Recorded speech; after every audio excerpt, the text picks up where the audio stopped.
Entendemos aqui que o Trump fez de boca de aluguer de grupos ligados ao Elon Musk, porque ele traz um assunto que até interfere, que não tem nada a ver com as relações bilaterais com a África do Sul, interfere na soberania alheia.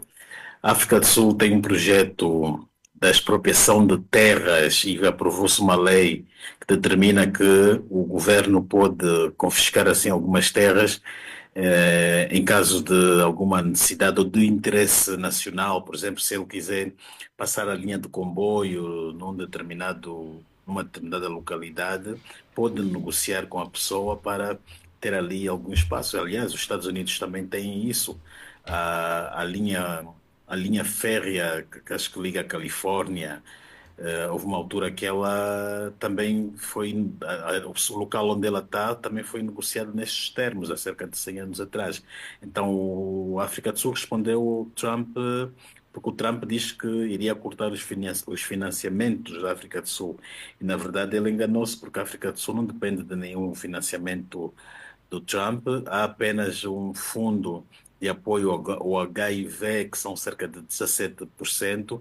Não é um número, se ele cortar, não é um número que Não faz vai diferença nenhuma mexer com a nas contas públicas sul-africanas. porque a África do Sul depois pode-se mudar, pode-se virar para a China, ou melhor, para os BRICS, onde ela faz parte, e os BRICS têm o Banco de Desenvolvimento, que também está para isso. Portanto, e o Trump esqueceu-se também que a África do Sul tem uma postura anti-americana, eles, os sul-africanos, por causa do passado, o antecedente passado, e a África do Sul nunca, é um dos países de África que nunca ligou ter grandes relações de dependência com os Estados Unidos. Ela é abertamente independente, mas também fora disso, tem aqui um outro tema que queria partilhar, que é nós em breve vamos ter a eleição, o concurso curricular para a eleição do novo presidente da Comissão Nacional Eleitoral de Angola, em substituição de Manuel da Silva Manico, que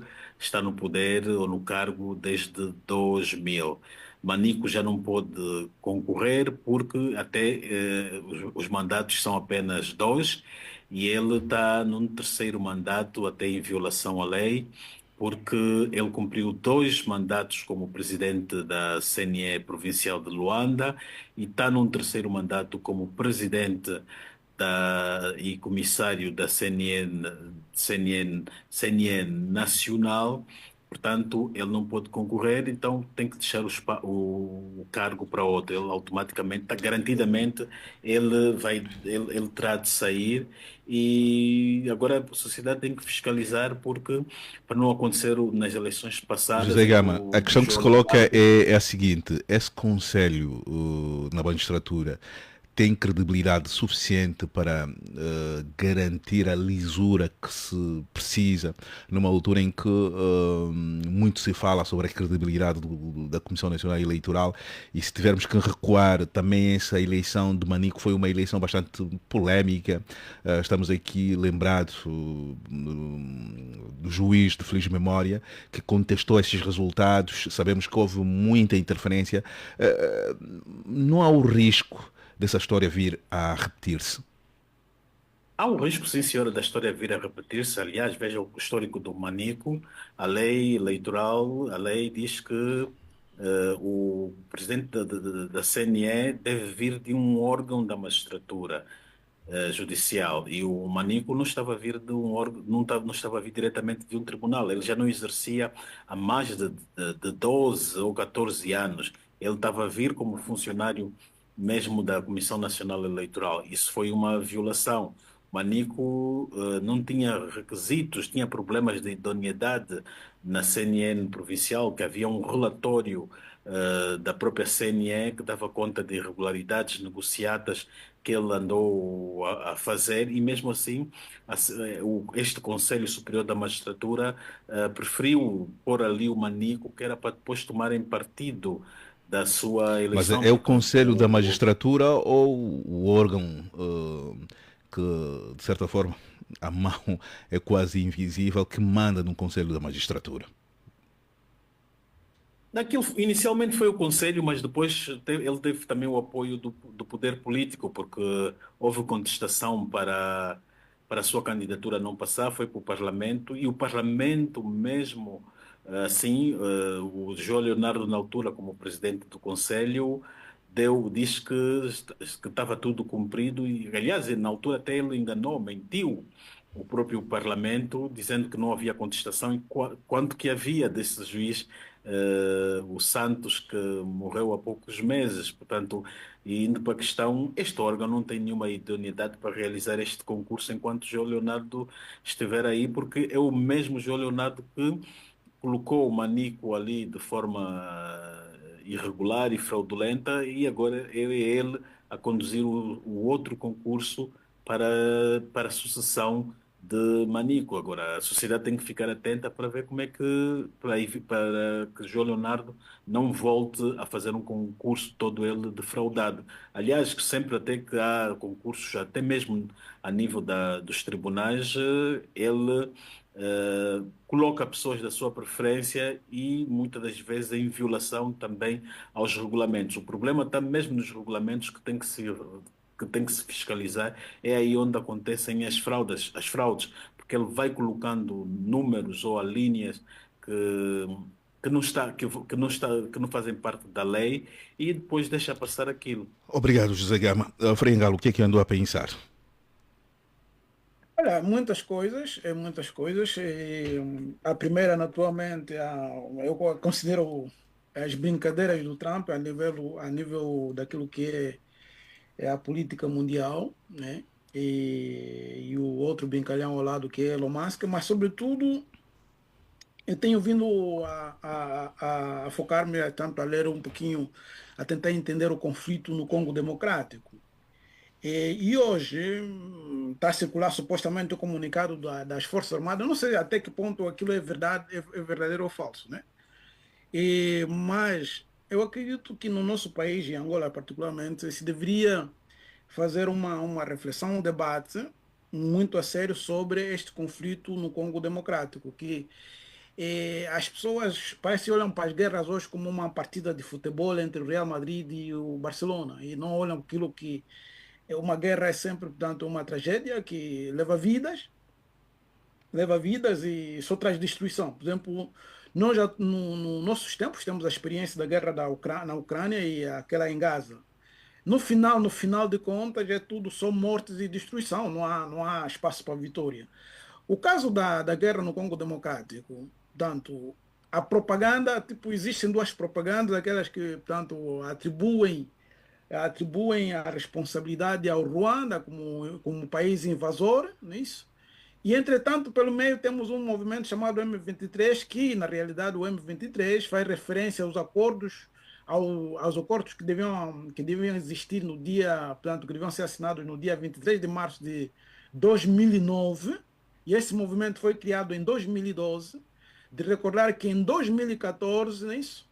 O governo aí de Kabila havia declarado vitória total sobre este movimento, mas o movimento voltou. Portanto, e eles aparecem, se afirmam como cidadãos congoleses, e lutam com a bandeira do Congo Democrático. E depois, portanto, é muito importante, por outro lado, entender que não existe apenas esse grupo, existem vários outros grupos aí na região. Aí na região. Portanto, se o governo angolano, tanto efetivamente, pensa em recrutar jovens, depois eu fui ver um detalhe nesse documento, eu espero que esse documento absolutamente seja falso, mas não me parece, porque ainda ninguém desmentiu, recrutar cidadãos com classes entre a quarta classe e a sexta classe para as Forças Armadas, e deixa um detalhezito muito claro que parece aqui, se é verdade isso, querem recrutar carne para canhão, porque no exército angolano já não entra ninguém com menos, que não tenha completado o ensino médio, já há muito tempo que se faz isso. E, portanto, tentar recrutar pessoas com sexta classe, quarta classe, sexta classe, Frei, na acha, guerra. acha, acha que terá o país a capacidade de fiscalizar A lei estabelece que o envio de tropas para o estrangeiro deve passar pelo Parlamento. Acha que, havendo uma decisão do género, o governo vai respeitar esta norma constitucional? Olha, aqui a responsabilidade do Parlamento é grande, a responsabilidade dos partidos políticos é grande, a responsabilidade das igrejas e instituições é grande, portanto, não se pode permitir levar jovens para ir morrer à toa, porque seria morrer à toa no Congo Democrático. O conflito do Congo Democrático é do tempo de Mobutu Sese Seko e não vai se resolver agora com tiros. É só ir lá levar gente para morrer e depois fazer propaganda. Portanto, o parlamento, os deputados, a sociedade, nós mesmos que estamos aqui, temos a responsabilidade de, portanto, levantar a voz contra esta, vamos dizer, seria uma aventura suicida, simplesmente. O Congo Democrático é super grande, portanto, você aí não vai derrotar ninguém militarmente. Portanto, não tem como derrotar ninguém militarmente, porque recordo aqui em 2014, o governo de Kabila havia declarado vitória total sobre o M23. O M23 recolheu-se nas montanhas e está aí de novo. E parece-me, ao menos aquilo que é a aparência externa, muito melhor organizado e muito melhor treinado. Eu quero recordar também outro elemento de inspiração, não sei se tem alguma ligação, não tem nenhuma ligação, mas tem muita semelhança com o que aconteceu com o grupo HTS da Síria. E, portanto, no tempo de Bashar al-Assad, esse grupo, portanto, foi obrigado, reuniu-se, ficou numa cidade no leste da Síria, que eles ocuparam. Acho que o José Gama pode me fazer recordar o nome da cidade. Idlib se chama cidade na Síria, onde eles ficaram a governar durante um tempo, organizaram-se e depois, portanto, foram derrubar a Bashar al-Assad. A mesma coisa, por exemplo, nós estamos a ver a semelhança com o M23 agora. Eles estão em Goma, ou segunda-feira, portanto, hoje, declararam um cessar-fogo unilateral para fazer passar as pessoas. Deixaram ir embora os mercenários romenos que estavam aí. Portanto, nos discursos do líder vê-se muita certeza, muita segurança. Portanto, eu acredito que é mais inteligente neste momento, portanto, a diplomacia Atuar do que pensar levar carne para o canhão. Me parece que é um grupo muito organizado, com muita certeza. E, olhando para o lado do governo do Congo Democrático, eu não conheço o exército do Congo Democrático, mas aquilo que aparece, que vem publicamente, são pessoas que estão a se improvisar e que estão a se mobilizar assim, improvisadamente para ir combater um exército que me parece organizado. E estruturado. Esse detalhe aqui. Sim. Qual é esse detalhe? Para terminar, Frei? Vou terminar, portanto, as experiências das guerras recentes no mundo fazem entender que a guerra não é para brincar. Eu volto aqui a evocar o exemplo da Ucrânia. Portanto, a Ucrânia, portanto, a Rússia é supostamente o segundo maior exército do planeta. E está aí a rasca com um país, com um exército que talvez na classificação está lá no fundo dos 50, não sei como é que se diz, 50, como é que se diz 50, depois de 50 em numeração? O 50º exército do planeta. Portanto, os ucranianos invadiram uma região russa chamada Kursk em agosto do ano passado. Entraram supostamente 5 mil ucranianos lá para ocupar a região. A Rússia colocou 50 mil, vieram norte-coreanos, supostamente 10 mil, portanto aqui não temos números exatos, mas os ucranianos continuam em Kursk até hoje. É uma espécie de uma derrota à Rússia. Ok, obrigado. Dr. Kangondo, seja bem-vindo. Sim. Dr. Kangondo, seja bem-vindo mais uma vez. O que é que tem refletido, o que é que tem marcado as suas reflexões? Bom, na verdade eu reflito sobre muitas coisas, não é? Mas aqui pode partilhar uma dessas muitas... Não, uma dessas é exatamente a questão deste conflito no leste da República Democrática do Congo, envolvendo o M23, com o suposto apoio do Ruanda. Bem, me parece que agora já não é suposto, me parece que agora o apoio é assumido, sobretudo a julgar pelos posicionamentos atuais do presidente do Ruanda, Paulo Kagame. Preocupam por causa das fronteiras que nós partilhamos com o Congo.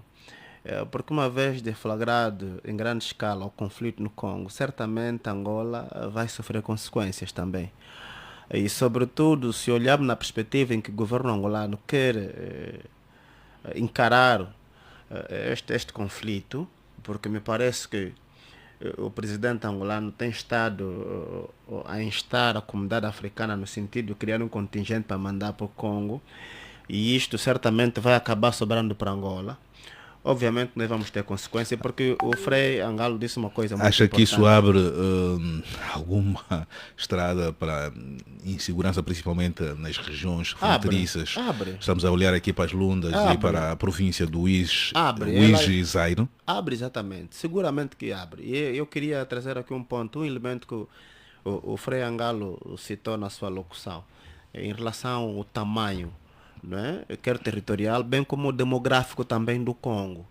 Então, um país assim, é difícil você vencer a guerra. É o mesmo que se passa com a Ucrânia, né? Porque a Ucrânia é um país muito grande. Na Ucrânia cabem cerca de 10 países europeus. Por isso é que a Rússia está a ter dificuldades, que está a ter até agora, de derrotar a Ucrânia.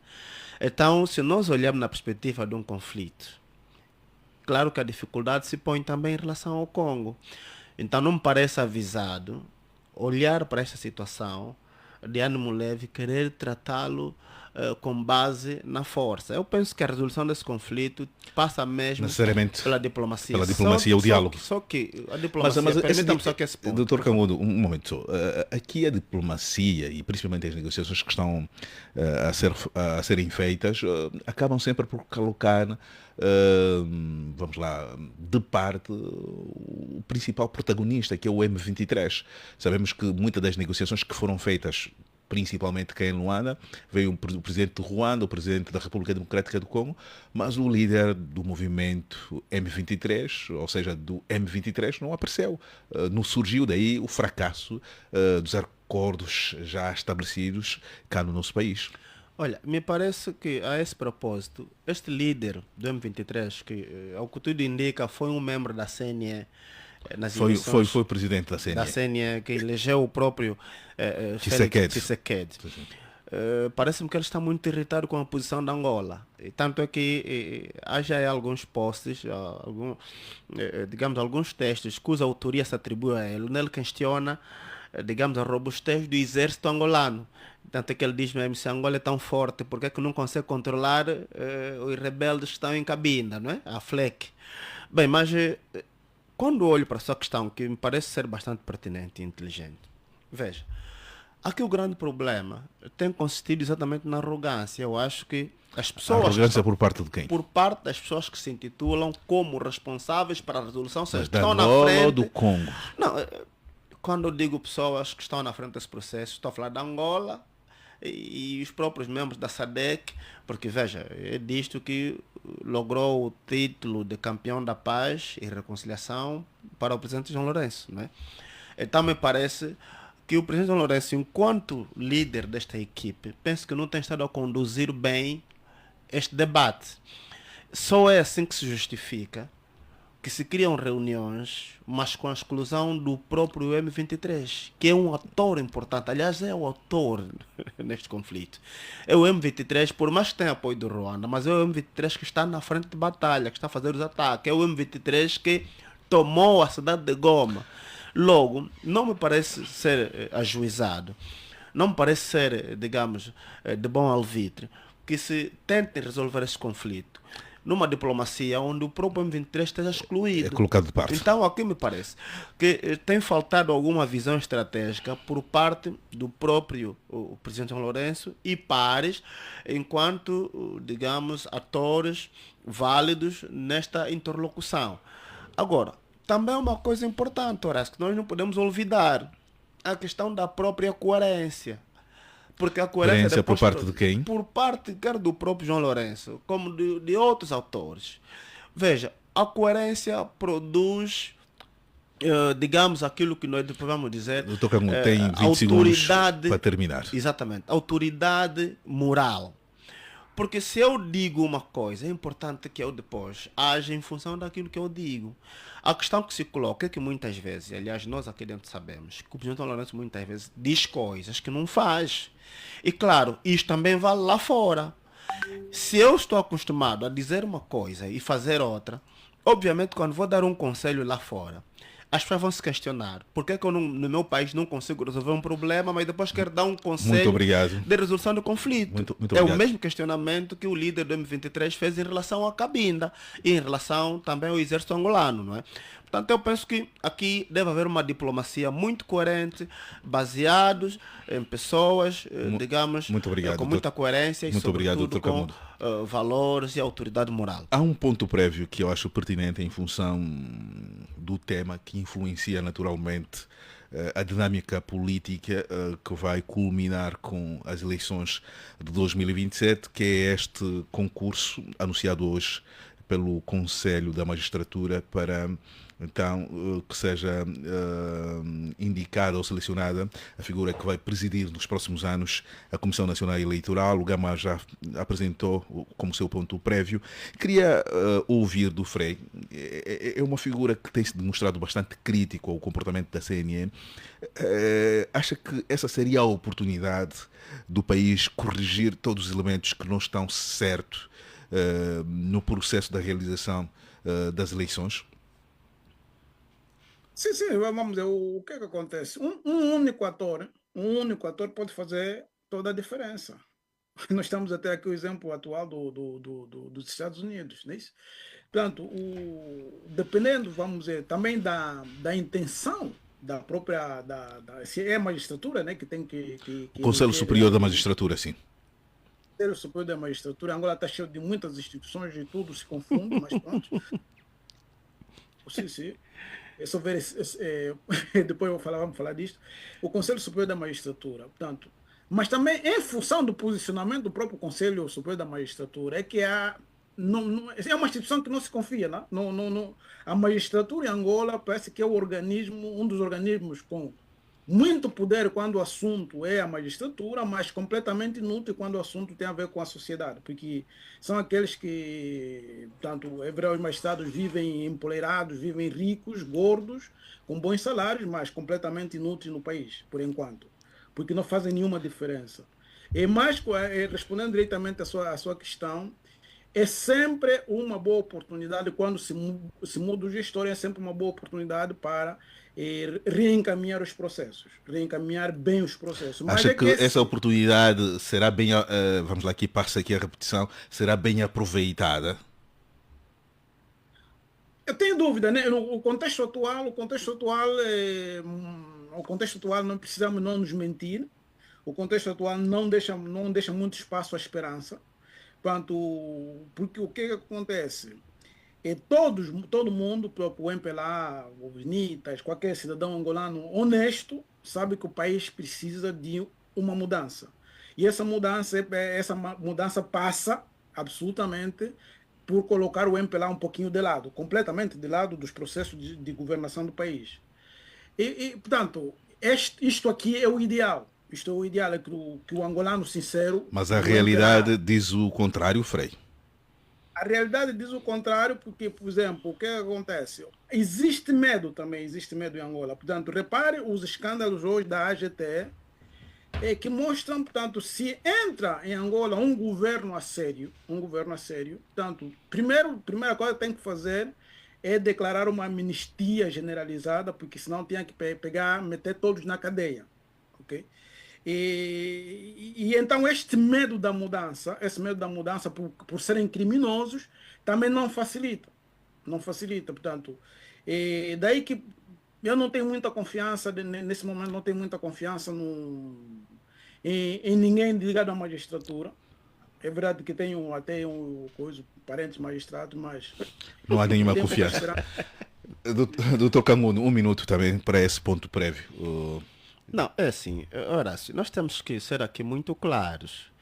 Essa questão do concurso público na magistratura judicial para provimento de vaga do presidente da CNE é balela isto. Balela por quê, doutor? Isso é doutor? balela, é falácia, isso é demagogia, porque... Mas vai acontecer. Não, Não, vai acontecer, mas na verdade vai acontecer um simulacro. Porque o concurso, Acha que a pessoa que vai ocupar esse cargo já está encontrada? obviamente, e o mesmo aconteceu com o atual, vai lá, O Manico. o Manico. Porque sabemos que o Manico, isso é público, o Manico não ganhou o concurso. Quem ganhou foi o Agostinho Santos. E com provas dadas, não é?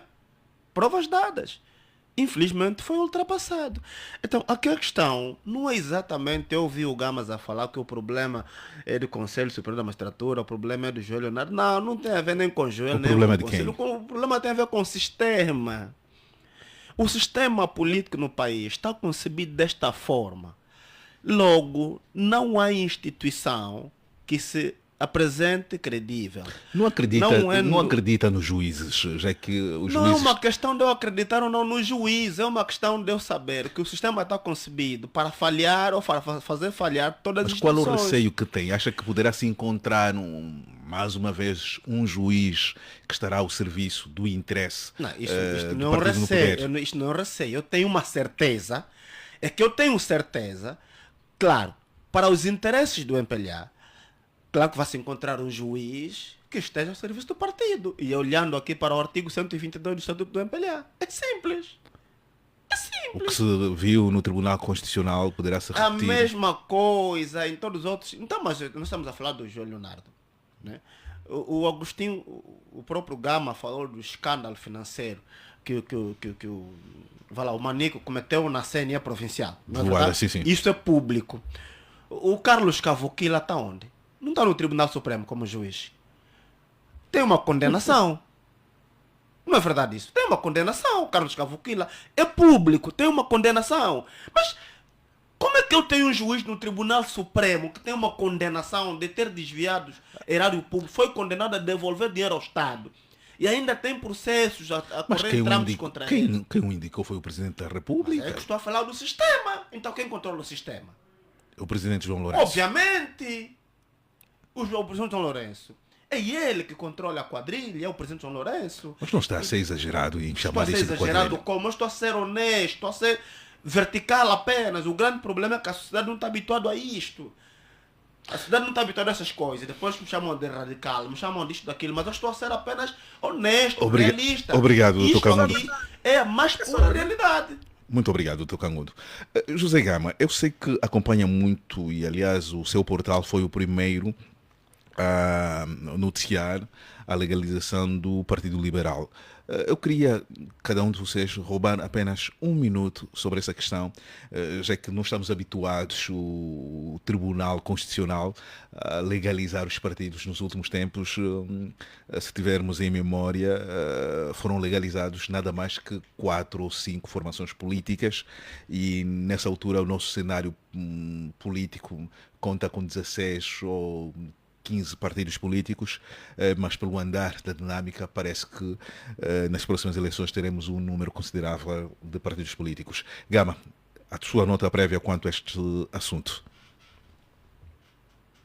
Pronto, numa perspectiva política, devemos entender e dizer que, inicialmente, as autoridades políticas que controlam o Poder Judicial achavam que, para as eleições de 2022, não precisavam de muitos partidos políticos, porque muitos partidos políticos também seria proporcional à pressão política que seria fazer contra a governação do presidente João Lourenço. E com isso o tribunal andou a vetar o registro de muitos partidos políticos em Angola. Depois de 2022, e mesmo algumas semanas antes das eleições daquele ano, legalizaram 2 partidos, que é o Partido Humanista de E o Bela Ondjango. Malaquias e o Django de Dinho Xinguns, que participaram nas eleições. O poder político agora fez uma reavaliação e percebeu que quanto mais partidos políticos existirem, vai ser bom para ele poder aniquilar a UNITA ou a oposição, ou os maiores partidos da oposição, nos termos dos resultados que se fazem produzir nas eleições em Gama, Angola. quer Então, dizer, dessa- Gama, quer dizer com isso que isso vem dar resposta a uma agenda política do MPLA, essas legalizações que vão surgindo?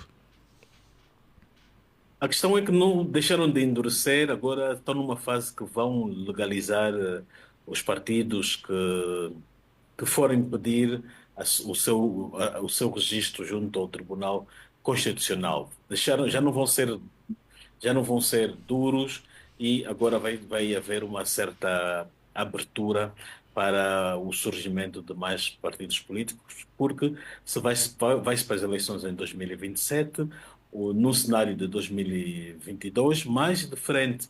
Vamos ter aqui muitos partidos políticos, então, quanto mais partidos forem legalizados, vai ser melhor para o partido no poder. Ele vai se manter com os seus resultados e o resto depois, dentro das fraudes, vai atribuir os partidos pequenos que estão a surgir e com isso ele vai se manter ainda no poder por mais algum tempo, se as autoridades políticas, quer da oposição, quer do partido no poder, que estiverem em desacordo, não melhorarem ou reformarem as leis eleitorais do país. Muito obrigado, José Gama. Frei Galo, o seu ponto prévio sobre essa questão da legalização do PL e sentiu-se surpreendido com essa notícia? Olha, muito não, né? Muito não, é porque depois das eleições foi aprovado, foi legalizado um partido aí cujos, aqui sem querer menosprezar, mas cujos líderes pareciam comediantes lá da Chibia. Eu não sei se é aquele partido onde anda. E eu sempre continuo a questionar-me como é que foi possível a Casa C falir e o Partido Humanitas, que foi improvisado, que eu considero Humanitas e o Ndjango eram abortos do Tribunal Constitucional, o Ndjango foi eliminado e o Humanitas ficou. E, em relação ao partido do Luiz Castro, estou apreensivo a querer saber, vamos dizer, Viene. Sim, sim. Ok, dopo ti chiamo. Può essere? Vabbè. Grazie. Yeah, o que é que um partido é uma associação, exatamente é como uma empresa. E uma empresa, no mundo de hoje, quando ela surge, precisa de apresentar um diferencial. Portanto, eu estou à espera de saber qual é o diferencial, a novidade que traz o partido, esse famoso partido liberal. O facto de ser liderado por um jovem com uma trajetória que é muito jovem, foi docente, foi agente da Polícia Nacional, este perfil acaba por ser um aditivo para galvanizar principalmente o eleitorado jovem ou vai abrir ainda mais, vamos lá, o campo de desconfiança em volta desse projeto político? Olha, infelizmente, o que é que eu tenho que dizer? Hoje em dia, e no mundo todo, portanto, as opções partidárias não se baseiam muito na ideologia, mas se baseiam mais em entusiasmos pessoais, no carisma do líder, na maneira como a pessoa consegue galvanizar improvisadamente as pessoas naquele instante. Ok? Portanto, as pessoas hoje não têm. Tipo, as pessoas não fazem a escolha da pertença a um partido pelos valores que aquele partido necessariamente defende, mas. Frei, há razões para o cidadão eleitor estar desconfiado desse projeto político? Nesse momento, infelizmente, sim. Portanto, nesse momento, infelizmente, sim. Por exemplo, se o currículo do Castro implica, vamos dizer, inclui a pertença, vamos dizer, como antigo agente da Polícia Nacional, o que acontece? Portanto, houve partidos com, digamos, pessoas com maior carisma, né, que tentaram legalizar os seus partidos, por exemplo, mesmo para já do Chivuco Vuco, que teve muita dificuldade. Como é que de repente um jovem, porque o que é que acontece? Nós conhecemos o Luiz Castro e a intenção dele de criar partido. Eu não conheço mais nenhuma pessoa, okay, que se identifica com esse partido, por exemplo. Ok, isso exatamente como eu dizia, portanto, um partido é só uma associação. É uma associação que luta por uma causa. é errada. É verdade que em Angola tá muito difuso esse conceito de pensar que os partidos políticos são criados para concorrer para as eleições. E é aí onde que se comete erro. Um partido deve surgir por lutar por uma causa. Ok. A pergunta é essa. Qual é a causa do Partido Liberal? Como é que ele está a lutar por essa causa que é diferente, por exemplo, da UNITA? Que é diferente, por exemplo, do Prajá? Qual é a sua novidade? Quem são os componentes desse partido? Ou seja, qual é a equipa? Porque você Frei, se tivermos que olhar para aquilo que é alguns escritos colocados na internet, é um país, é um partido, perdão, cuja ideologia é de direita. É um partido de direita. Essa coisa de direita, esquerda, não existe isso. O tempo das ideologias passou. Hoje em dia o mundo é difuso, não existe isso. Hoje em dia, tipo, quando você é mal educado e fala à toa, é direita. Isso. Quando você se assume como esquerda é para defender aborto, falar mal e tentar criar favoritismo. Mas isso aqui é conversa. Então faz parte do passado. Muito obrigado. Muito obrigado, Frei. Muito obrigado. Doutor Cango. Sim, para terminar mesmo. Porque não existe sucesso de uma ideia sem uma equipa. Ou seja, enquanto eu não ver a equipa do Luiz Castro, é um partido que significa zero. Ok. É um zero à esquerda, tal como disse aqui o Frei. Manuel Cangudo já comentou este assunto de manhã. Não sei se queria debitar mais 30 segundos. Se calhar era só dizer que compreendo a apreensão, então o termo apreensivo que o Frei usou. Isto é olhando para a praxis, né? Porque na nossa praça política estamos acostumados a serem aprovados por partidos políticos para, no final das contas, distribuir ou dispersar votos. Agora, claro, eu queria lhe colocar uma questão. Que seja esse o caso do Luiz Castro. Eu queria lhe colocar uma questão que faz parte também do nosso histórico, de muitos partidos políticos terem sido criados e os seus líderes terem ligação com a secreta angolana.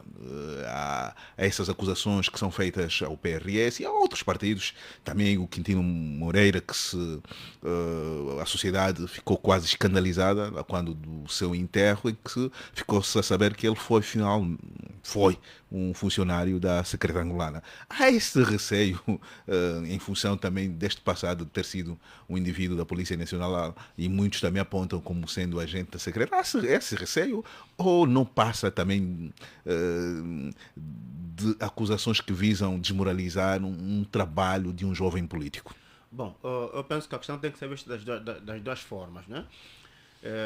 Por um lado, também há pessoas mal intencionadas que visam, digamos, desmoralizar aqui todo um trabalho feito por um jovem, né, que se calhar tenha boas intenções, porque eu sou daqueles jovens que pensam que a solução para Angola terá de ser apresentada bem por jovens, mas claro, jovens comprometidos com o país. Mas com essa dispersão de partidos políticos, o caminho que se recomenda? Sim, deixa-me só terminar. Também entendo as razões, portanto, desses receios, porque essa questão, e aliás, o que acabaste de dizer, é um facto, não é? De se aprovarem partidos cujos líderes vêm da secreta.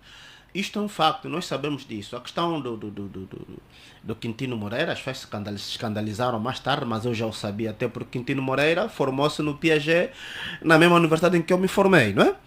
Então, a questão do Quintino Moreira... Mas dá para confiar em partidos que são liderados nós por temos figuras, que entender que ou por pessoas que são ligadas à secreta? Todo cidadão tem direito a um passado.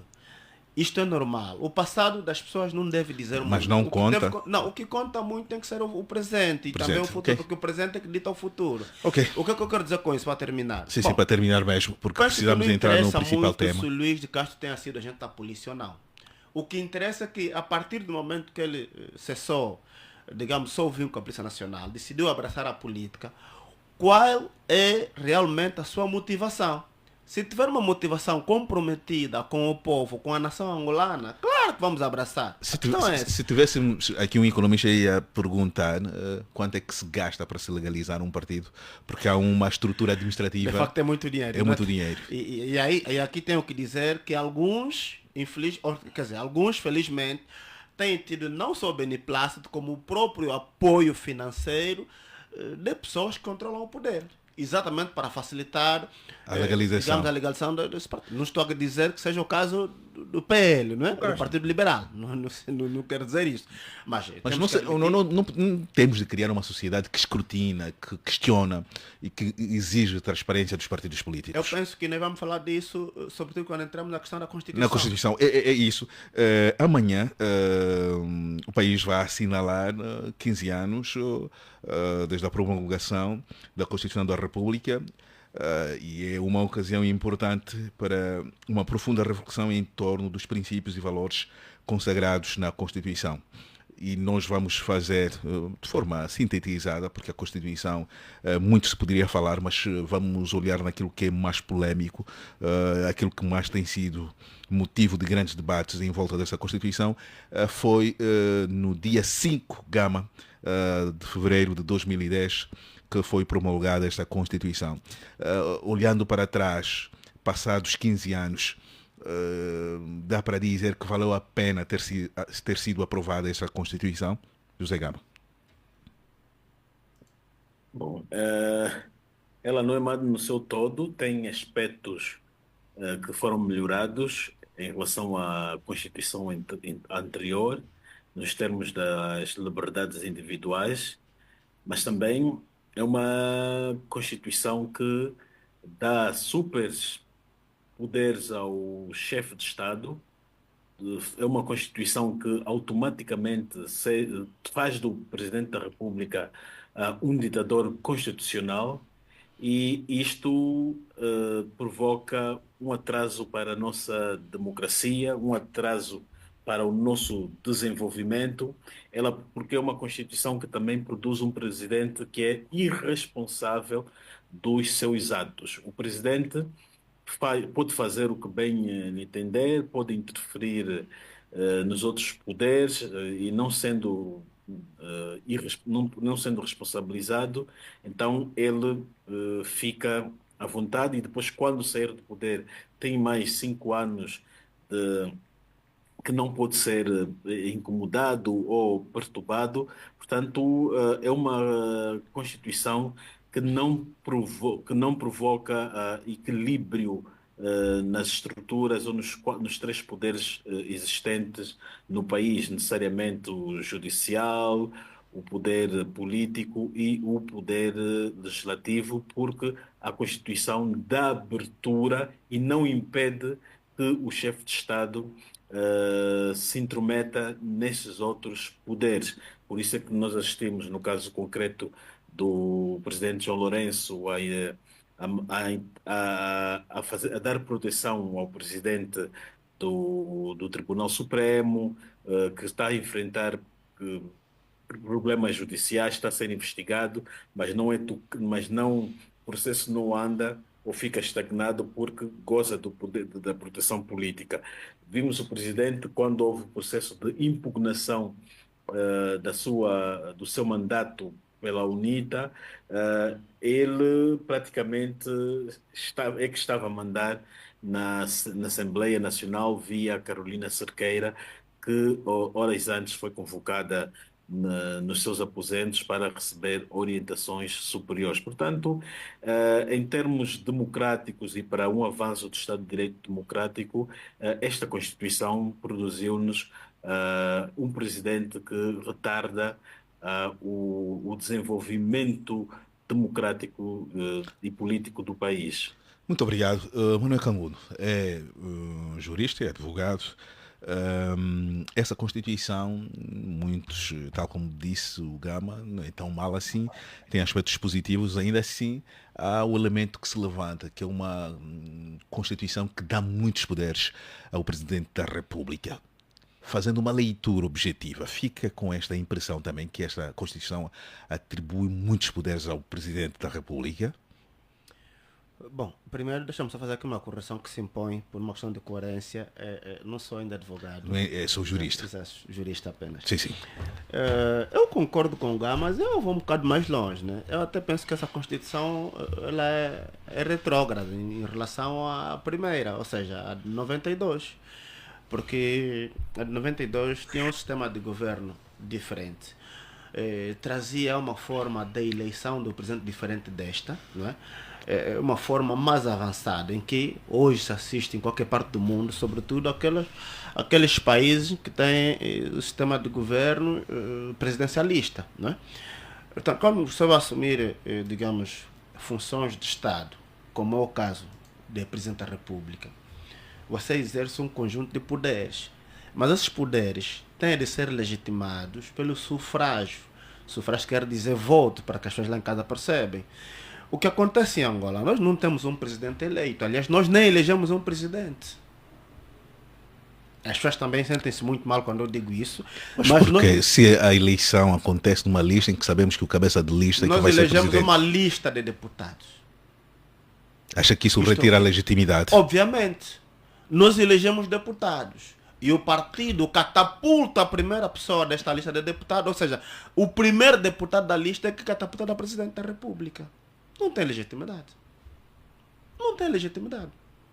E qual dos poderes acha que deveria ser olhado com alguma preocupação e que esse poder deveria ser reduzido? Ou quais são os poderes do Presidente da República que essa Constituição consagra deveriam ser revistos? Bom, dos poderes que o Presidente da República tem. Antes de responder tem. a tua questão, gostava de fazer uma incursão naquilo que o Gama disse. Eu concordo que o problema, que essa Constituição é enferma de muitos problemas, não é? Mas veja, algumas coisas que o Gama citou aqui não decorrem exatamente da Constituição, ou seja, não é a Constituição que orienta o Presidente a interferir nos outros poderes, como é o caso da Assembleia ou dos tribunais. Não, aqui é uma questão de cultura e, sobretudo, olhando para o artigo 122 dos estatutos do MPLA. Isto é que está em causa. Por isso é que, mais uma vez, volto a chamar a atenção. A questão do sistema político, a forma como o sistema está composto. Aqui que é o grande problema. Mas, veja, nós quando vamos olhar para a Constituição, vamos olhar para uma Constituição que não traz uma eleição do presidente de forma direta. Este é o primeiro ponto. Depois, a Constituição, no exercício do mandato da presidência, atribui competência ao presidente de nomear ministros, governadores, não é? Vice-governadores, secretário de Estado, nomeia até comandante-geral da polícia, não é? Depois nomeia ministro do interior. Ou seja, o presidente nomeia todos. Tem excesso de poder. Tem excesso de poder. Qual é a consequência disso? É que, na verdade, depois os chefes imediatos acabam sendo colocados, digamos, em causa os seus mandatos, as suas competências, ante os seus subordinados por causa dessa questão. Porque se eu tenho, se me permite, um comandante-geral nomeado pelo Presidente da República e depois um vice nomeado pelo mesmo Presidente, eu tenho logo conflito de competência. Porque as duas entidades foram nomeadas pela mesma pessoa, e respondem diante da mesma pessoa. Depois, para terminar, a questão que o Gamas também trouxe da irresponsabilidade do presidente.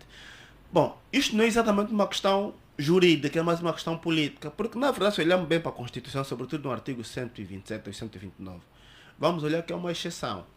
O presidente pode ser responsabilizado, sim, se tiver cometido o crime de suborno, traição à pátria. E eu sempre defendi isso, sempre que me foi chamado a analisar a questão de Manuel Vicente. Quando muitos defendiam que não, Manuel Vicente gostava de fórum privilegiado, estava dentro de 5 anos ainda e não podia porque tinha imunidade. Não. É que Manuel Vicente foi acusado em Portugal de crime de suborno. Esse crime de suborno dá lugar à responsabilização imediata nos termos da própria Constituição. O que acontece é exatamente a questão dos superpoderes do chefe que orienta de forma ad hoc os órgãos competentes, no caso os tribunais, né?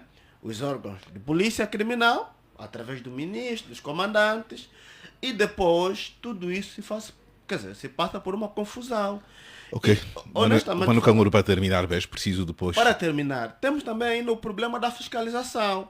Aqui vamos olhar para a questão que o Gamas trouxe do impeachment que se queria levantar contra o presidente. Já vai refletir sobre isso, como é um ponto, o ponto introdutório. Vou convidar também o Dr. Riverdo, que já está entre nós. Dr. Riverdo, seja bem-vindo. É alguém que tem produzido vários artigos sobre a Constituição da República. Essa Constituição, que já sofreu uma ligeira alteração, completa amanhã 15 anos. Que balanço se pode fazer se pudermos expurgar essa Constituição? É aquela que se recomenda para um Estado que se diz de direito e democrático?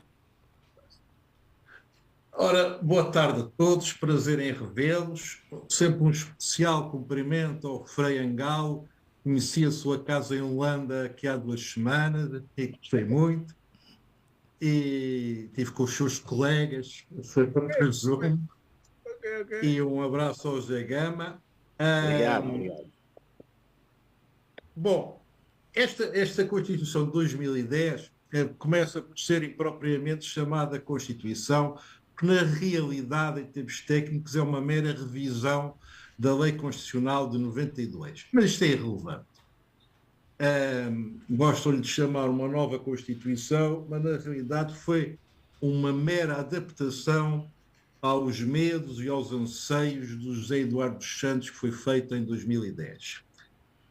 E foi feita de uma forma que tem legitimidade formal, isto é, foi aprovada por uma larga maioria de deputados, seguindo-se a uma comissão técnica de ilustres juristas, segundo dizem as melhores cabeças do direito angolano na altura, e pelo que eu vejo ainda continuam a ser atualmente as cabeças as mesmas, e portanto, do ponto de vista formal está tudo certo. O grande problema desta Constituição, e que eu tenho chamado a atenção já há muito tempo, é que não tem legitimidade material, isto é, o poder constituinte, isto é, aquelas pessoas que podem tomar a decisão de fazer uma nova Constituição, não foi substancialmente ouvido, aquilo que se pode chamar o povo, mas se quisermos concretizar mais, uma Constituição acaba por ser sempre o resultado de um processo com bastantes consensos. Devia ter havido um consenso com a UNITA, devia ter havido um consenso com as igrejas, devia ter havido um consenso com as várias poderes tradicionais para se ter uma verdadeira Constituição. Isto é o que eu chamo a legitimidade material. A Constituição dos Estados Unidos, em que o nosso querido doutor Feijó se foi inspirar para esta revisão de 2010, não foi imposta por um congresso, foi o resultado de um processo histórico em que antes se tentou uma confederação, depois andaram todos à batatada, depois houve muitas divergências, e lá finalmente se chegou à Constituição, que durou 200 anos. Porque impor uma Constituição em um ano ou em poucos meses resulta que metade do país não se revê nela neste momento, ou mais de metade, se fizéssemos uma sondagem, não sei o que é que daria. E, portanto, temos aqui um problema, antes de estarmos a discutir os aspectos técnicos e os poderes do Presidente e todas as soluções, há aqui um problema que se chama, no jargão jurídico, de legitimidade material. E digamos, numa linguagem... Doutor Riverdo, o que é que chama de legitimidade material? É isto que eu ia dizer já. É que não corresponde aos anseios da maior parte da população e das forças vivas, partidos políticos, igrejas, académicos, pessoas da sociedade civil, advogados, juízes, etc. As forças vivas do país não se revêem na atual Constituição. Nesta Constituição. E, portanto, há aqui este problema de legitimidade material, que é o primeiro. Sobre os poderes do Presidente, bom, não quero estar a falar mais, se calhar falo a seguir, porque também tenho a minha opinião sobre o assunto. Sobre a questão dos poderes. Eu comecei pelo problema da legitimidade material. Por isso, a minha opinião, para terminar, sim. Que deve haver ou uma nova Constituição, ou uma grande profunda revisão constitucional em que os dois partidos políticos e a sociedade civil estejam de acordo. E os poderes tradicionais. Muito obrigado. E as igrejas. Frei Angalo, o seu ponto introdutório, estamos a olhar para uma Constituição e um dos pontos, o Frei tem falado muito sobre essa questão da chibia, da sua terra. Nessa Constituição, a lei é propriedade originária do Estado. É um dos pontos também polêmicos que muitas organizações da sociedade civil questionaram, debateram durante o processo para a sua aprovação, mas ainda assim a lei está ali e dá poder ao Estado como dona da terra. Frei, o seu ponto prévio, o seu ponto introdutório do principal tema de hoje. Sim, mas é só para dizer que na Chibia ainda a terra é nossa, não é lá dos brincalhões do MPLA. Mas a Constituição diz diferente, Frei Angalo. É aquela Constituição do Feijó, que ele próprio agora não gosta dela. Eu acredito que eu na Constituição, os artigos que eu conheço só são os 3 primeiros, né? Eu não estudei direito, então me fixo nesses aí. Quais são esses artigos? Quais são esses artigos? Primeiro, sobre a República de Angola, o Estado de Direito e a soberania, só isto. O resto... Já passou no exame. Obrigado. Cito isso para, como se diz em português, juntar a minha opinião àquilo que dizia o Dr. Kangundo. O problema de Angola não é necessariamente das leis, é uma questão de cultura política. É de cultura política. E o nosso maior empenho neste momento é exatamente este de, em Angola, se lutar por uma cultura política conforme os anseios efetivos e a realidade e tradições do povo angolano. O que é que acontece? A Constituição que Angola tem, eu depois fui ler como é que era a Constituição no tempo do socialismo. No fundo, muda 2 parágrafos, 3 parágrafos, o resto é tudo igual. Quer seja, a Constituição que nós temos ainda é fruto da cultura política reinante, portanto, socialista. O socialismo, o que é que professa o socialismo? E o MPLA é um partido socialista. O socialismo professa o controle do Estado pelo partido. É a primeira fase do socialismo. E então, se não conseguirmos mudar essa cultura política, tá? Em que, portanto, algum líder, e aí vamos dizer tudo aquilo, vamos também aquilo que disse o Dr. Rui Verde, portanto, o papel dos partidos políticos, por isso é que eles existem. As outras organizações, as igrejas, olharem para um instrumento com o qual a sociedade e a nação se identifiquem e sirva de regulamento para todos, porque isso, a Constituição é a lei manha de uma nação. É tipo, a Constituição são os 10 mandamentos da lei de Deus, ou então o credo na igreja. Portanto, sempre que houver alguma dúvida sobre a interpretação de uma lei ou de algum evento, tinha que se olhar para a Constituição. Portanto, daí que a Constituição tem que ser um elemento identitário, um elemento imbuído dos valores tradicionais e culturais do país. Também, a partir daí, se construir a democracia, porque é aquilo que eu tenho dito. A democracia angolana nunca deverá ser igual e não vai ser igual à democracia portuguesa, não vai ser igual à democracia francesa, não vai ser igual à democracia italiana, porque Angola tem uma outra história, Angola tem uma outra nomenclatura social. Então, a reescrita da Constituição tinha que obedecer aos valores e às tradições do povo. Portanto, muito obrigado, essa Frei. Constituição, hoje termino, Sim. é ainda imbuída com o espírito socialista, comunista. Obrigado. Vou falar doutrinal, não estou a falar desse comunismo que fala agora, portanto, que basta não ser da direita, é comunista. Estou a falar do comunismo doutrinal que ainda está imbuído na nossa Constituição. E este é um grande mal. Muito obrigado. Está aqui conosco também o Dr. Joaquim Jaime. Dr. Joaquim Jaime, feliz ano novo. Este ano não estivemos juntos, então aqui o desejar de boas entradas. E hoje estamos a falar da Constituição, que amanhã celebra 15 anos desde a sua promulgação. A pergunta que se coloca é, olhando para esse percurso, há necessidade de se rever esta Constituição? Já sofreu uma ligeira revisão, mas há quem defende uma profunda revisão da Constituição. Acha que é tempo de se olhar isso com alguma preocupação e isso deve entrar na agenda dos partidos políticos, revisar imediatamente esta Constituição? Boa noite, Horácio. Boa noite, Dr. José Cangundo. Noite sensível ao Frei Angalo, Dr. Rui Verde e os outros companheiros que estão do outro lado. Eu tenho defendido, e já fiz isso aqui também nesse espaço, que é importante haver uma concertação política, sobretudo da parte da UNITA e do MPLA, no sentido de se fazer uma profunda revisão da nossa Constituição. Do ponto de vista do pronunciamento das duas lideranças, tanto o presidente João Lourenço como o engenheiro Adalberto Costa Júnior, já se pronunciaram em momentos diferentes sobre esta necessidade.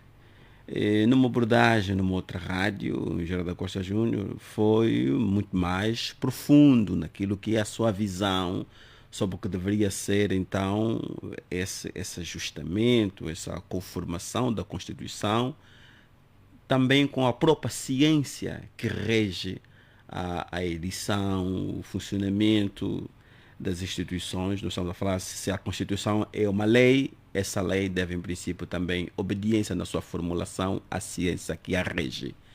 E nós encontramos aqui na nossa Constituição algumas contradições. Subscrevo parcialmente a posição do Gama, porque eu vim acompanhar o programa. Do ponto de vista do catálogo dos direitos, liberdades e garantias fundamentais, houve uma evolução extraordinária. Tivemos um recuo na Constituição no que concerne o seu aspecto político. Introduziu-se um sistema eleitoral que é oposto ao sistema político. Como disse o Dr. Cangundo, deve haver aqui a legitimidade dos órgãos de soberania. E no sistema presidencialista, a legitimidade do Presidente da República, que é concomitantemente chefe de Estado e titular do Poder Executivo, deve ser uma legitimidade popular direta, ou seja, deve resultar do sufrágio universal direto. O povo tem de votar para o Presidente da República, tal como acontecia como aconteceu em 92. Mas acredita, Dr. Jaime, acredita que antes de 2027 poderemos ter essa revisão que tantos especialistas defendem e, no seu caso, já fez essa leitura e já identificou os males que precisam ser vencidos? Eu penso que nós estamos num momento de muita produção, muito ajustamento legislativo em sede da Assembleia Nacional. Falta fechar o pacote legislativo autárquico e depois verificar se a lei de base sobre as eleições gerais necessita efetivamente ser ajustada ao pacote legislativo autárquico. Como sabemos, a última revisão que houve em sede dessa lei retirou a capacidade, como diria, né, a legitimidade para proceder os apuramentos, a contagem a nível local. Ou seja, as comissões municipais e provinciais funcionam apenas como os instrumentos de suporte logísticos à CNE. Essa lei terá de ser conformada ao pacote legislativo autárquico. Sob duas hipóteses. Ou edita-se uma norma que diz que para as eleições autárquicas... Uma norma ou uma emenda? Exatamente, uma emenda, uma norma. Sim. Okay. Uma norma que diz que para as eleições autárquicas as comissões municipais têm competência para proceder à contagem e o apuramento. O autarca eleito então, localmente e deve ser designado vencedor pela comissão municipal. E manter a situação conforme está. Ou então revoga-se revoga-se a emenda feita da última vez, de modo a devolver em absoluto isto. Isso vai depender muito da compreensão, da capacidade de negociação, mas, sobretudo Dr. Jaime, da UNITA. acha que esse aspecto deve, já estamos em 2025, já estamos no segundo mês deste ano, acha que isto deveria entrar, e por aquilo que acompanhou e tem acompanhado dos discursos, principalmente desses dois atores, à vontade, já falou do presidente da UNITA e um pouco do presidente da República, acha que na prática há o reflexo dessa vontade para se fazer essa alteração da Constituição nos termos em que tem sido aqui levantados, essas preocupações que têm sido levantadas por muitas figuras, principalmente aqueles que são especialistas, tal como já disse aqui o Dr. Rui Verde, no caso também o Dr. Jaime, que está aqui a dizer, o Dr. Manuel Cangundo também está a dizer, há esta necessidade, há essa preocupação, e a própria sociedade, que tipo de pressão deve, nesta altura, fazer para que os partidos tenham a noção de que essa é uma responsabilidade imediata? Doutor, o direito é uma ciência. O que seria da ciência se ela não tivesse em conformidade com seus princípios? O direito constitucional tem princípios próprios que devem orientar a elaboração, a feitura das constituições. Embora ela resulte do exercício do poder político naquele momento representado pelo poder constituinte melhor, mas existem limites que devem ser obedecidos. Repara, há um princípio em sede de direito constitucional que é o princípio da vedação do retrocesso, ou proibição do retrocesso. O que é isso, por outras palavras? Por outras palavras, diz-se que aquelas conquistas, aqueles ganhos conseguidos em sede da lei, em sede da Constituição, não devem retroceder.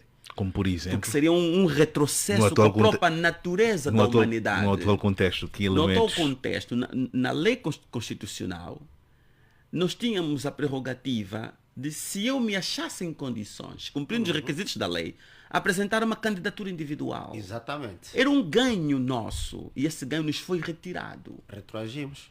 Regressamos, em violação à própria ciência do direito. Então, nós temos que compreender que elaborar uma lei não é apenas a manifestação de um poder naquele momento, naquela circunstância concreta. Existem limites que devem orientar a manifestação do poder de legislar. Esse é um aspecto. Outro aspecto. Para terminar. O direito constitucional, no aspecto político, ele tem de ir emprestar conceitos tanto da ciência política como da teoria geral do Estado. Aí vem a questão da legitimidade. Há fórmulas concretas que, para cada sistema político de governo, há um sistema eleitoral próprio. O que nós temos em Angola é que o sistema eleitoral, em contradição com o sistema político, elege o Presidente da República como se faz com o Primeiro-Ministro. Como o Dr. Cangundo disse, tecnicamente, os Presidentes da República em Angola, nos termos da atual Constituição, são deputados com mandato suspenso que exerce o cargo de Presidente da República sob delegação de legitimidade indireta do partido mais votado. É um arranjo muito grande para a figura do Presidente da República no sistema presidencial, com todo o conjunto de poderes que a ciência já o coloca. Em toda parte do mundo, no sistema presidencialista, o Presidente da República nomeia, exonera os ministros, secretário de Estado, comandante da Polícia, das Forças Armadas. Nos Estados Unidos, Trump nomeia e exonera o chefe da CIA, do FBI, da NSA, nomeia todo esse mundo. Nomeia todo esse mundo. Mas não poder, doutor. Então, é poder próprio do sistema presidencialista. Mas tem uma coisa, quem legitima esse poder é o povo, diretamente. Votando diretamente. Votando. Então, nós temos aqui um sistema híbrido. E se for ver na Academia do Direito, é por esse motivo que cada escola do os direito, especialistas chamam de uma Constituição atípica. Não, até a nível do ensino do direito constitucional. Se vai na universidade pública, disse que o sistema político do governo em Angola é presidencialista parlamentarista. É o mesmo que dizer que uma coisa é preta e branca ao mesmo tempo. Isso não existe. Concordo plenamente. Isso não existe. Muito obrigado. Então, há até confusão para ensinar o direito constitucional, porque a Constituição coloca todas essas dificuldades. Muito obrigado. José Gama. Permita uma coisa rápida só. Sim, Frei. Eu acredito que aí, como temos aí dois juristas, não é isso? E não se esqueça, também temos o Dr. Rui Verde. Também temos o Dr. Rui Verde. Né? São três. Eu não sei se confirma a minha, vamos dizer, essa minha opinião. Eu acredito que a alteração da Constituição em Angola não deveria ser feita em função das eleições, deveria ser um projeto fora do contexto das brincadeiras eleitorais. Acha que deveria fazer parte também daquilo que muitos defendem, a questão do pacto da sociedade, do pacto que a sociedade deve fazer? Exatamente, sem pensar nas eleições. Portanto, aqui as eleições, só se muda a Constituição quando estamos próximos das eleições. E eu acredito que por isso se comete erros. Muito obrigado. José Gama é jornalista e eu queria observar aqui algum comentário sobre aquilo que estabelece a nossa Constituição, mas concretamente no artigo 45 e aqui no seu ponto número 2, os partidos políticos representados na Assembleia Nacional têm direito de resposta e de réplica política às declarações do Executivo nos termos regulados por lei. Este artigo, eu nunca ouvi essa questão da réplica política nos órgãos de comunicação social. Por que é que nós estamos a ignorar aquilo que estabelece a própria Constituição, a lei-mãe, sobre esta questão da réplica política que deve ser dada esse espaço aos partidos com assento parlamentar? José Gama. Bom, ela fala em réplica política, mas os órgãos de comunicação social podem interpretar de uma outra forma. Podem interpretar que a réplica não é para a comunicação social, que é junto ao Parlamento ou noutros fóruns.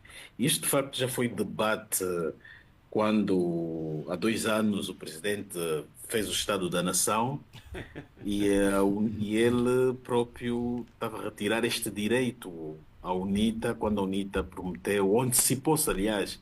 Não, a UNITA iria respondê-lo e o presidente, para amedrontar ou cortar o mal pela raiz, entre aspas, dizia que a UNITA não tinha direito a fazer um Estado da Nação também, porque não estava na Constituição, e a UNITA dizia que não, que ela, com base na Constituição, tinha direito de resposta, desse direito de réplica, já que o presidente estava a fazer o anúncio à nação. Então ela também, como maior partido da oposição, a Constituição lhe permitia dar esta resposta ou esta réplica. Acontece que os nossos órgãos de comunicação social eles veem as coisas de uma forma muito diferente. Interpretam que a obediência não é à Constituição, mas sim é pela pessoa que os nomeia, que é a pessoa que os coloca aí em primeiro lugar, e depois o partido da pessoa também que os nomeia. Por isso é que a linha editorial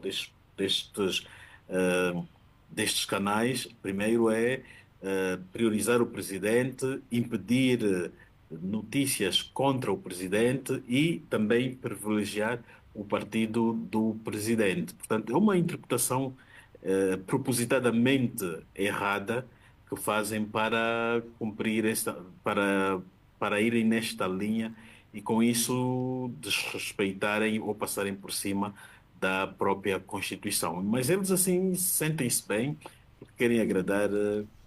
Mas aqui também não será o facto, este ignorar daquilo que estabelece a Constituição, não será também pelo facto dos presidentes dos conselhos dessas empresas serem também nomeados pelo Presidente da República, tal como estabelece a Constituição?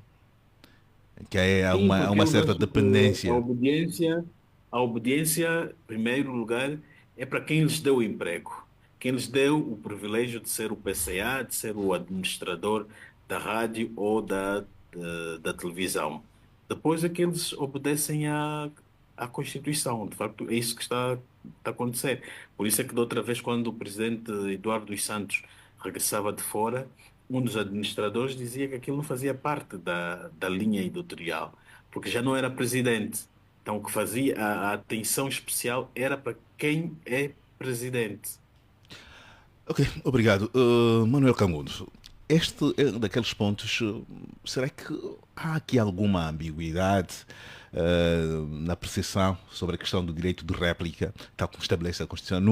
Eu pelo menos não tenho memória desta prática do nosso país. Em Portugal acontece muito isso, há um Conselho de Ministros, há a declaração do Executivo, imediatamente há o pronunciamento dos partidos políticos com assento parlamentar. A nossa Constituição nisso ela é feliz, mas não há a sua aplicação, não há o respeito desta norma. Eu penso que não há aqui nenhuma ambiguidade, não é? Até porque disseste bem que a Constituição é feliz nesse particular. O que se põe é que tem que ver com a sua aplicação. E quem é que aplica a Constituição e outras normas? São os homens, não é? Aí que está o problema. O Gama citou, e bem, o Presidente da República, quando do seu Estado da Nação, que de forma, digamos, antecipada, tentou inibir a oposição, nomeadamente a UNITA, de fazer o direito de resposta, uma réplica, não é? De exercer esse direito de réplica. No sentido, tanto é que o presidente dizia que quem o fizesse estaria a usurpar competências indevidas. Mas a pergunta que se não se cala é a seguinte: o presidente não tem consciência que a Constituição prevê esse direito à réplica aos partidos políticos na oposição? Obviamente o presidente tem essa consciência, tem esse conhecimento. Mas essa réplica é feita nos órgãos de comunicação social, ou seja, deve ser vamos lá, tem que ter essa cobertura. Não, eu estou a falar do presidente porque, veja, os órgãos de comunicação social, sobretudo os da comunicação social pública, são regidos melhor, por quem? Pelo titular do Poder Executivo, e ponto. Porque o Gama falou bem, a nomeação dos diretores, dos presidentes do Conselho de Administração e tudo mais, vem de onde? Vem de cima. Tanto quanto vem de cima, as suas nomeações, também acontece com as orientações. Mas aqui também não seria necessário, essa pergunta também vou passar daqui a pouco para o Dr. Jaime e para o Dr. Rui Verde, a questão da fiscalidade da Constituição. Sabemos que é uma norma constitucional e quem fiscaliza? Sim. Se olharmos, por exemplo, em Moçambique, em Portugal, no Brasil, olhamos muito para o comportamento da Ordem dos Advogados, que é bastante atuante. Sim, aí é que está o problema, Horácio.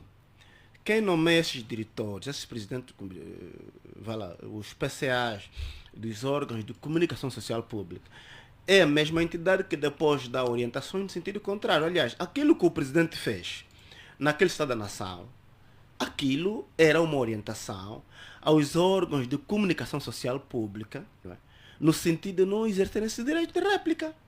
Era uma orientação muito clara. Dr. Jaime, sim. É verdade, quando tu falas da fiscalização, isto é o que acontece num Estado normal. E nós não somos um Estado normal. Me parece que não. Por quem é que Mas qual é a sua dúvida, Dr. Cangundo? Não é uma questão de dúvida, Horácio. Eu tenho certeza. É que a nossa Assembleia, infelizmente, não tem sequer essa prerrogativa de fiscalizar. O Presidente da República não presta contas. O Presidente da República não vai à Assembleia prestar contas. Ou seja, a própria Assembleia não tem poderes efetivos para fiscalizar as ações do Executivo, quer do Presidente como dos seus auxiliares, não é verdade? Sim. Então, e isto é o que se coloca. No dia que nós pudermos termos uma revisão da Constituição, em que de facto atribui este poder à Assembleia Nacional, é claro que vamos ter um país diferente. E aí vamos estar a caminhar para um país normal. Obrigado. Porque se pudéssemos ter o Presidente da República a responder perante a Assembleia pelos seus atos, certamente nós deixaríamos de ter muitas orientações que depois se repercutem na vida prática dos cidadãos. Dr. Jaime, este é um dos exemplos vivos de muitos artigos com uma palavra morta que está na Constituição. Partilhar essa opinião em que há muitos artigos que não são tidos nem achados. Estava a fazer aqui a referência do artigo 45 da Constituição, que consagra a questão do direito da réplica política aos partidos. E também aqui ao próprio Estado, que tem a obrigação de garantir a questão das liberdades, e é esse Estado que muitas das vezes dificulta a questão do financiamento, a questão das licenças às rádios, às televisões.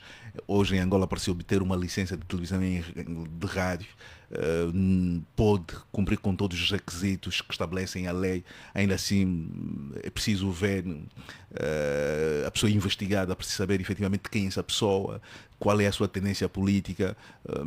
Temos essa dificuldade de se fazer respeitar a lei, Dr. Jaime.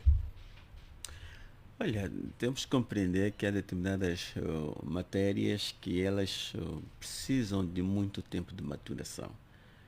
temos que compreender que é um histórico, há um passado de convivência e coabitação política e leva-se algum tempo para fazer determinados arranjos, 15 anos depois, Dr. Jaime. alguns resetes comportamentais. E isso, de algum certo ponto, isso é compreensível. Há arranjos de factos que vão depender da transição geracional política. Nós temos no topo das principais lideranças políticas pessoas, né, que ainda vêm de um outro tempo, resquícios do passado. Eu tenho esperança que quando essa geração reformar-se na política, surge uma outra geração de políticos que não andaram aos tiros na mata, cada um a caçar o outro, cada um a eliminar o outro. Isto tem muito peso na coabitação política.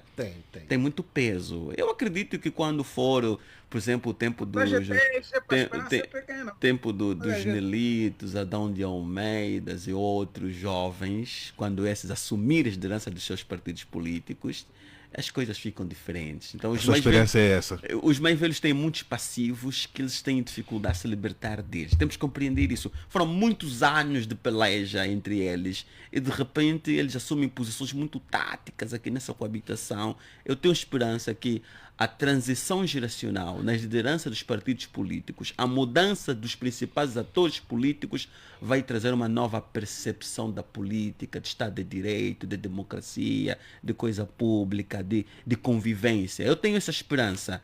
É preciso não ignorar o peso do passado no comportamento atual dos nossos principais políticos. Muito obrigado, Dr. Jaime. Dr. Riverdo.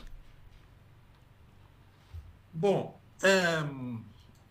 eu não vou muito longe disso. O que eu noto é que temos que ser pragmáticos. E o que é que se nota hoje que não se notava? Eu escrevo sobre Angola desde 2011 ou 2010 no Macangola, portanto já lá vão vários anos. Antigamente não se conseguia quase escrever ou falar em termos de opinião pública. Os acessos eram fechados. Hoje em dia temos um sistema que eu diria que é um sistema misto. Temos a comunicação social pública, segue o modelo, usando as palavras do Frangal, comunista. É um modelo fechado, soviético, em que não entra ou quase não entra a posição da oposição. Mas, ao mesmo tempo, começa a surgir com bastante intensidade uma imprensa privada bastante livre. Veja-se o Novo Jornal, a Expansão, o Clube Capa, por acaso é o primeiro site que eu leio todas as manhãs, e depois há outros, o Angola 24, o Lilo Basta, depois ao nível da imprensa há o Valor, acho que é Valor Económico, aquele jornal económico também, a Rádio Essencial, o Novo Jornal vai ter uma rádio, tanto quanto eu sei, em março. Portanto, o que é que nós estamos aqui a assistir? É um sistema, chamemos, bipolar. De um lado temos efetivamente a comunicação social estatal, mas Dr. Riverde, desculpe, Sr. Dr. Riverde, aqui é uma informação. O Novo Jornal terá rádio, é isso? Bom, eu acho que não é um segredo. Eu estive a visitá-los aqui há 2 semanas e foi o que me disseram. Que terá uma rádio. Ok. É mais uma rádio a caminho. Espero não estar a revelar um segredo que ninguém me diz. Ok, mas pode concluir, Dr. Riverde. É que não queria deixar passar essa informação assim. Sim, eu estive em Luanda aqui há 1 semana ou 2 e fiz uma visita e foi-me dito ali umas obras que eram para a rádio, que se inauguraria em breve. Ninguém me pediu confidência, espero que não seja uma inconfidência. Bom, a informação passou. O que eu digo é que há aqui, neste momento, há um sistema bipolar, em que temos uma imprensa privada livre e temos uma imprensa estatal soviética. Creio que depois, usando a boa dialética hegeliana, tese, antítese, teremos a síntese. E na síntese teremos também uma imprensa pública com contributos da oposição, eu acho que chegaremos. E assim a norma constitucional será cumprida integralmente. Nós falamos muito da Constituição e eu gosto sempre de dizer isto. O direito e a lei não resolvem problemas. Quem resolve problemas é a cultura e a política. O direito e a lei são meros acessórios que ajudam a construir, mas não são eles que resolvem os problemas essenciais. Ok. É preciso as normas são escritas e depois são violadas, São não violadas. havia sanções. Frei Angalo, já aqui há aqui argumentos que já passaram e chega-se à conclusão que há elementos, o Frei já disse também no princípio, que não lê muito a Constituição, mas há muitas normas que não são respeitadas. Uma delas é esta que nós fizemos referência há bem pouco tempo, mas existem outras normas que não são tidas nem achadas. É importante ter-se a Constituição quando se sabe que ela é respeitada de acordo à vontade política de quem governa? Olha, tanto em relação, eu queria dizer uma coisa em relação ao que dizia o Dr. River da existência de uma imprensa híbrida. Eu acredito que é um momento histórico da humanidade, o estágio que estamos, com a existência das redes sociais que os regimes podem espernear e fazer tudo, não conseguem controlar. Isto força a ter que aceitar a realidade, digamos, entre comas paralelas. Porque, por exemplo, o atual ministro do Interior tentou obrigar o registro até dos canais de YouTube em um jovem, né? Isso, portanto, os que estão a falar aí da esperança nos jovens, eu não sei se esses jovens que querem obrigar um youtuber a ir registrar-se no Ministério da Comunicação Social, se é jovem com esperança, mas pronto. Olha, em relação à coisa, em relação às leis e à própria Constituição, eu insisto numa perspectiva. É assim, sem uma visão, por exemplo, por que eu sempre digo, me atenho-me aos três primeiros artigos da Constituição? Porque parte do princípio que esses três primeiros artigos deveriam ser como os alicerces para a compreensão do que vem depois. Portanto, eu não preciso decorar a Constituição toda. Portanto, quando a primeira parte, onde tem as definições basilares, é entendida de forma digamos,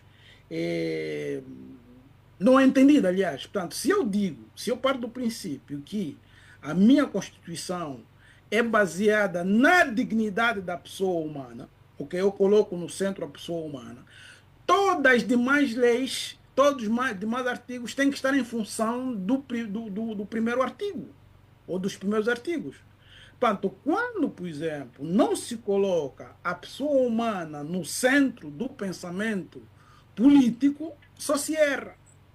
Portanto, aqui se trata de uma visão antropológica. O que é importante para que a lei funcione, é preciso que os líderes da nação sejam guiados por uma perspectiva antropológica clara. Por exemplo, o Dr. Kangundu hoje está insistindo numa palavra, que é a coerência. A coerência. Portanto, a coerência tem que se basear em valores em que a pessoa acredita e não negocia aqueles valores. Não por motivos de conveniência partidária é que um vai negociar um valor em que acredita. Portanto, se torna uma pessoa incoerente. É aí que, portanto, digo, aí aquilo que dizia o Dr. River também, portanto, quando falamos de cultura, estamos a falar de quê? Estamos a falar de crenças. Estamos a falar de credos em valores com que o povo se identifica.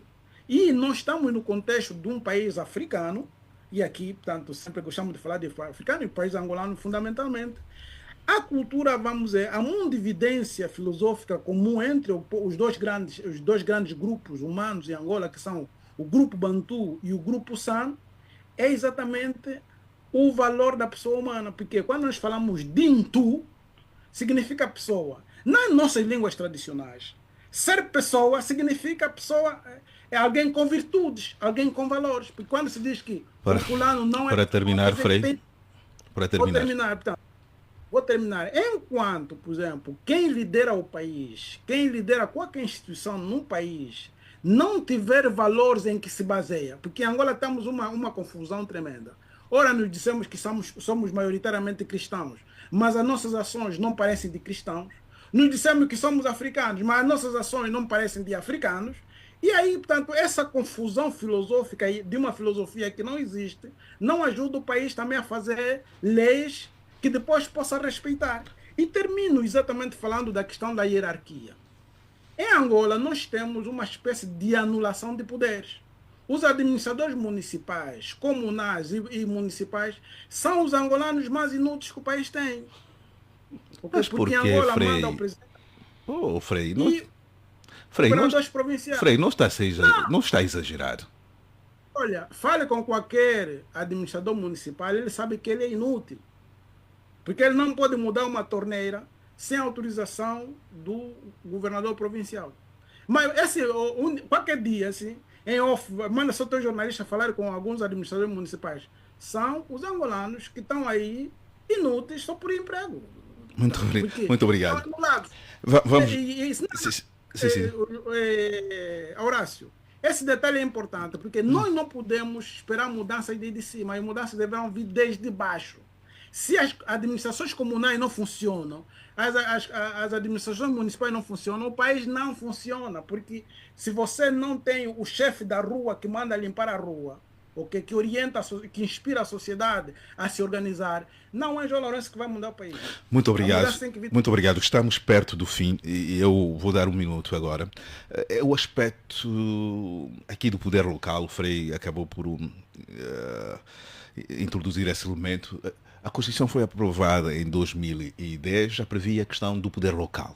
Passados 15 anos, ainda é quase que uma meta difícil de ser alcançada. Começo por ti, doutor Jaime, um minuto e meio para comentar essa questão do porquê a Constituição prevê, mas parece que há uma dificuldade, já falou um pouquinho sobre isso, da conclusão do próprio pacote legislativo autárquico, e continuamos amarrados. E aqui na região da África Austral parece que somos os únicos que não realizamos as eleições locais. Será que é preciso também alterar essa Constituição para ser um pouco mais resumida em termos daquilo que são as normas sobre o poder local? Ou tudo depende da vontade política? Havia uma norma constitucional cuja interpretação era bastante elástica. E isso fez com que se perdesse muito tempo na discussão política, que era o princípio do gradualismo.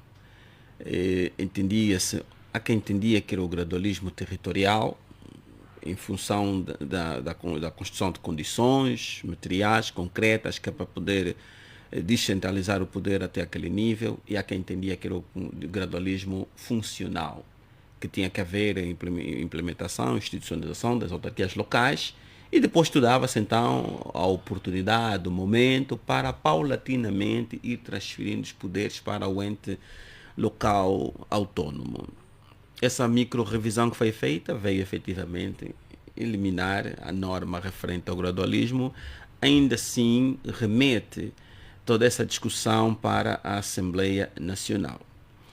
A visão do MPLA é que as autarquias locais, elas devem obedecer um conjunto de atos preparatórios que é para evitar que as autarquias funcionassem como está a levar muito tempo para criar essas condições. Meras administrações municipais eleitas e com alguma autonomia. Daí que avançou-se com essa fase que iniciou no dia 1 de janeiro, que é da nova divisão político-administrativa. Porque entendia, isso foi dito pelo seu ministro Dionísio, que imaginemos que uma determinada circunscrição territorial fosse elevada à autarquia e depois, em sede da nova divisão político-administrativa, aquele território fosse dividido ao meio. Depois ficaria uma questão de legitimidade, ia se manter a vontade expressa pelo povo ou a nova realidade político-administrativa que se afasta aquele povo que legitimou o poder daquela circunscrição. Então, essa nova divisão político-administrativa, ela insere-se no âmbito da preparação para a institucionalização das autarquias locais. Não acha que o processo está bastante lento, doutor? Eu penso que isso passa por muita concertação e coordenação política. Os dois grandes partidos em Angola, MPLA e UNITA, têm muito que conversar em relação às autarquias locais. Como sabemos, as autarquias são uma forma de partilhar o poder. Doutor São Jaime, uma para concluir mesmo. são uma forma de fazer parte do poder sem tomar o poder. Então, os dois principais partidos com vocação e aspiração para isso devem consertar. Uns terão que fazer cedências para ganhar de um lado. Nós não podemos ser, desculpa a expressão, ingênuos em relação à política. Pensa que isso ganha tudo. Pensar que se ganha tudo. Tem que haver cedências, tem que haver concertações. Eu dou isso para receber aquilo, eu dou isso para receber aquilo, eu dou isso para receber aquilo. Isso aqui é política. Isto é que é política. Muito obrigado. Desculpa, Sim. deve haver efetivamente essas iniciativas, ainda que elas forem extensivas à própria revisão da Constituição. Obrigado. Doutor Cangudo. Olha, penso que neste último ponto que o Dr. Jaime traz é dos pontos, se não o único em que concordamos à íntegra, não é? Porque sempre disse, também já o disse aqui nesta rádio, que em política é um erro crasso achar-se que se ganha tudo. E mesmo quando começou a se levantar a questão do terceiro mandato do presidente João Lourenço, eu achei que seria uma oportunidade para os dois partidos conversarem e encontrar um ponto de entendimento onde cada uma das partes ganhasse uma coisa e outro perdesse outra coisa. Mas parece que, segundo os argumentos da UNITA, o MPLA nunca cumpre quanto a esse aspecto não de sei, partilhas. não falei com ninguém da UNITA em relação mas a isso. Publicamente tem sido dito assim. Mas Tem sido deveria dito ser isso. uma oportunidade para se propor uma revisão da Constituição, quiçá que nos levasse à forma primária, então a forma, digamos, mais antiga, de 92, sobretudo no quesito à eleição do presidente, e pudéssemos também evoluir na questão da fiscalização pela Assembleia Nacional. Doutor, é aceitável que 15 anos depois ainda continua a ser uma meta inalcançável? Não, a questão do poder local. Não. Pronto. Não é aceitável, mas também aqui não vou embalar naquela narrativa que muitos trazem da omissão, ou então de uma inconstitucionalidade por omissão. Não há aqui nenhuma inconstitucionalidade por omissão. Não há. Isso. A questão é que as autarquias, na verdade, é um imperativo constitucional. É verdade. Mas a Constituição não diz quando é que elas devem ocorrer. Então pode ser daqui a 50 anos. Isso depende das condições que conforme o Jaime disse, tem que ser estudadas no terreno. Então deveria se fechar. Mas é verdade que o tempo também já é não demais. Foi por acaso que mandaram aquilo para disposições finais intransitórias. Não Exatamente. Foi por acaso. Também o tempo já é demais. Mas a questão. Não, eu preciso dizer isso. Para concluir mesmo. Também precisamos ter cuidado. O tempo já não está ao nosso favor. E agora percebo porque também de muita pressa. Porque veja, as autarquias locais, conforme estão a ser pensadas para Angola, não estarão ao serviço dos angolanos. Estarão ao serviço de quem? Eu vou dar um exemplo muito prático. Mas rapidamente, Dr. Cangudo. Consta do artigo 16 da Lei 21/19, que é a Lei da Tutela Administrativa. Neste artigo traz o princípio da ratificação dos atos. De acordo com este artigo, que eu cito, o artigo 16, diz que os atos das autarquias locais estão sujeitos à ratificação do titular da tutela, a ser indicado pelo Presidente da República. O que isso significa na prática? Para terminar. Qualquer programa gizado a nível do município estará submetido a uma aprovação de quem estiver a exercer a tutela. Isto, na prática, significa aquilo que o Frei Angalo chamou de inutilidade ao administrador. Muito obrigado. Que não pode mudar uma torneira José sem Gama, o governador. José Gama, o seu último minuto, por favor. Pois, nós entendemos que Angola precisa de fazer reformas, precisa de reformar esta Constituição e também precisa de avançar para as autarquias. Elas foram bloqueadas, usou-se argumentos políticos para alterar o país, as províncias, as comunas em si, e está claro que já não as teremos nesse mandato de João Lourenço. Vamos ter, se calhar, depois de 2027, mas está provado mais do que nunca que depois destes 15 anos de aprovação da Constituição, nós precisamos de aprovar uma Constituição que possa sobreviver, se calhar, aí mais 50, 100, se calhar até 200 anos, como os Estados Unidos e de outros países. Não podemos ter uma Constituição que ela vai ser alterada também constantemente. Então temos que fazer uma Constituição do futuro e para o futuro, e não uma Constituição que sirva o presidente ou o líder ou o partido do presidente. Muito obrigado. Doutor Rui Verde, o seu último minuto. Ora bem, bom, começando pelas autarquias, é evidente que não são um problema jurídico, é um mero problema de decisão e vontade política.